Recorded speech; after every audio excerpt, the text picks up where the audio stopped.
11장은 IS 커브입니다. 우리 교과서에 10장이 있는데요. 10장은 이제 제 생각에 우리 상황이랑 좀 많이 맞지 않아서 제가 10장은 스킵하고 바로 이제 11장 IS 커브부터 시작하겠습니다. 이제 우리가 본격적으로 단기 거시경제 모형을 스터디하게 되는데 처음 시작은 IS 커브라고 하는 것에서 시작을 하고요. 그 다음에 이제 다음 장으로 가게 되면 우리가 중앙은행의 통화정책 머니터리 팔러시라고 하는 것을 보게 됩니다. 그래서 머니터리 팔러시의 약자고요. 헌병이란 뜻도 있죠. MP가 헌병인가요? 네. 머니터리 팔러시를 우리가 살펴보고 12장에서 그 다음에 이제 그 다음 챕터로 넘어가서 이제 우리가 뉴 케인지언 필립스 커브에 대한 이야기를 다시 꺼내서 하겠습니다. 그래서 NKPC가 New Keynesian Phillips Curve라는 뜻이고요. 자, 우리가 단기 거시경제 모형은 IS 커브와 중앙은행의 통화정책, 그 다음에 New Keynesian Phillips Curve 세 개로 구성이 되어 있습니다. 그래서 이 세 가지를 우리가 차례로 살펴본 다음에 이것을 하나로 합쳐서 단기 거시경제의 총수요와 총공급에 대한 이야기를 할 텐데요. 우선 IS 커브와 MP 커브라고 제가 부를 텐데 MP 곡선 IS 커브와 MP 커브를 합쳐서 우리는 Aggregate Demand Curve라고 하는 총수요 곡선 AD 커브를 도출할 거고요. 총수요 곡선을 여기서 도출을 하고 이제 우리가 앞으로 어떤 것들을 하게 되는지 제가 간단하게 설명을 드리는 것입니다. 그 다음에 New Keynesian Phillips Curve라고 하는 것이 바로 경제 전체의 총공급 곡선 역할을 합니다. 총공급 AS 커브 역할을 해요. 그래서 마치 우리가 미시경제학에서 수요와 공급에 의해 가격이 결정되고 수량이 결정되는 것처럼 물론 그것과 아무 상관이 없습니다만 실제로 수요 곡선과 공급 곡선하고 아무 관련이 없어요. 이건 그냥 마치 미시경제학에서 등장하는 그런 용어에 갖다 맞춘 것이고요. 실제로 별 상관이 없습니다. 그래서 그 경제학처럼 보이려고 제 생각에는 의도적으로 좀 그렇게 포장한 것 같아요. 그래서 오히려 좀 헷갈리는 경향도 있고 여하튼 대략 생긴 건 비슷해요. AD 커브도 뭐 우하향하고요. 그 다음에 AS 커브는 우상향해요. 생긴 건 비슷한데 인터프리테이션은 완전히 다르고요. 해석도 되게 다르게 해야 되고 뭐 그렇습니다. 여하튼 우리가 총수요 곡선, 그 다음에 총공급 곡선을 11장, 12장, 13장을 통해서 살펴보고 그 다음에 이제 거시경제의 단기 균형, short-run equilibrium에 대한 이야기를 이어서 하고 그 다음에 이제 뭐 Great Recession이라든가 얼마 전에 있었던 10년 전에 있었던 얼마 전이 아니죠. 10년 전에 있었던 글로벌 금융위기 그 다음에 최근에 코로나 바이러스 관련해서 우리가 어떤 이야기를 해볼 수 있을지 좀 한번 생각해 보고요. 이어서 거시경제학의 이제 새로운 패러다임이 바로 DSG라고 하는 모형인데요.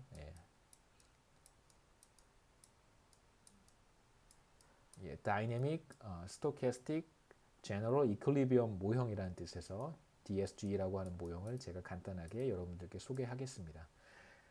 그래서 이제 거시경제학은 앞으로 남은 여정이 대략 IS 커브, MP 커브, 뉴 케인지안 필립스 커브, 단기 균형, 그 다음에 시간이 되면 DSG 모형까지 이제 커버하는 것이고요. 대략 우리가 한 4주 정도의 시간 여유가 있기 때문에 뭐 중간 시험 즈음에도 말씀을 드렸지만 만일 우리가 오프라인으로 기말 시험을 보는 것이 가능하지 않다면 우리는 이제 기말 시험을 보지 않을 테니까요. 마지막 기말 시험 주간에도 강의를 진행할 수 있을 것 같습니다. 그런데 문제가 지금 하나 있어요. 어떤 문제냐면 이게 학교의 그 규칙에 따르면 원래 그 참 그래요, 그렇죠? 뭐 이렇게 룰이 많아요. 그 학교의 룰에 따르면 기말 시험을 반드시 봐야 한다고 합니다. 그래서 온라인으로 만약에 기말 시험을 보게 된다면 근데 저희는 사실 제가 여러분들께 말씀을 드렸던 것처럼 시험을 보지 않을 텐데요. 그래도 긴장하지 말고 들으세요. 그래도 제가 그냥 그 페이크 문제를 하나 딱 하나 만들어서 그 온라인 시험 섹션에 하나 올려놓겠습니다. 왜냐하면 시험 봤다는 거는 기록을 남겨야 되잖아요. 시험을 봐야 한다고 하니까 기록은 남겨야 될 거예요. 그 기록 자체가 없으면 제가 문제가 될 테니까 여러분 뭐 앞으로 어떻게 될지는 상황을 지켜보면서 제 생각에는 기말 시험을 오프라인으로 보기 대단히 어려울 것 같습니다. 뭐 보게 된다면 여러분 뭐 당연히 오셔서 오프라인으로 시험 보셔야 되고요. 근데 과연 가능할까요? 그 다 학생들 일일이 열 체크하고 전 모르겠습니다. 예.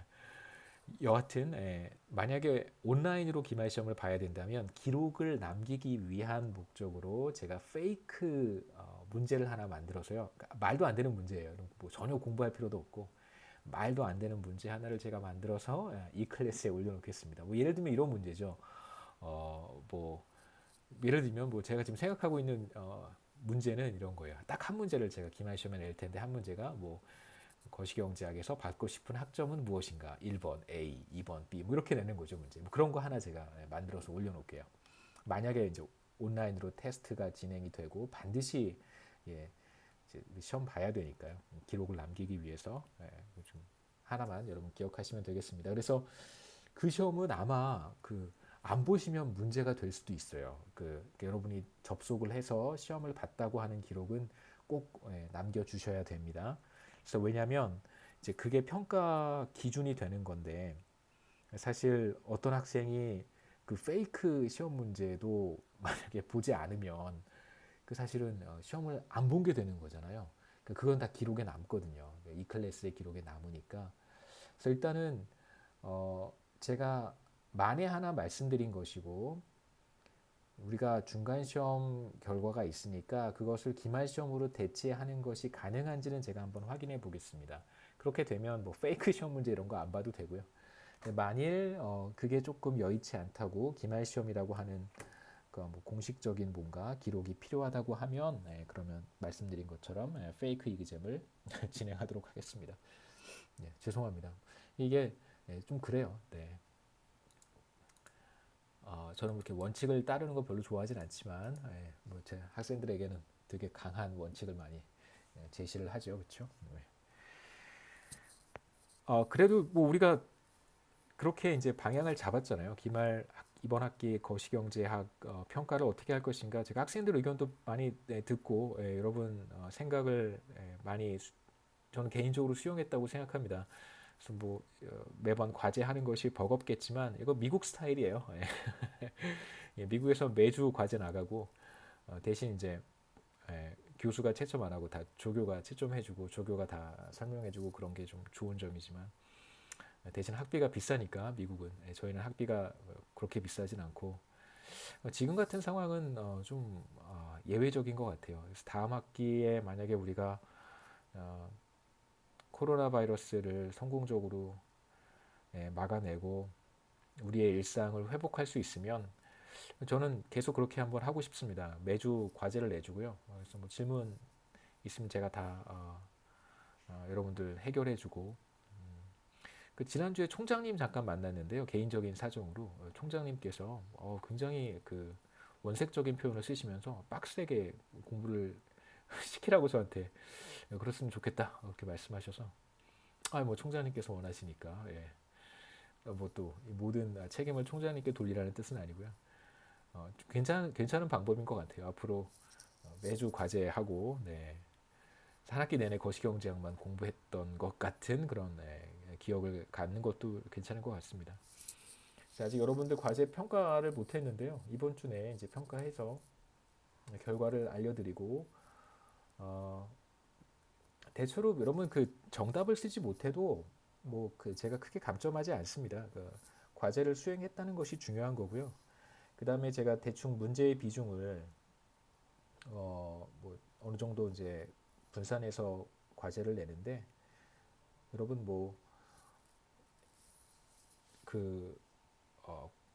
8장 과제도 보셨겠지만 한 페이지 정도로 정리하는 거에 제가 더 높은 점수 비중을 둔 거잖아요. 그래서 혹시나 뭐 프로블럼 셋에 있는 문제를 뭐 끝까지 정답을 도출해내지 못한다고 하더라도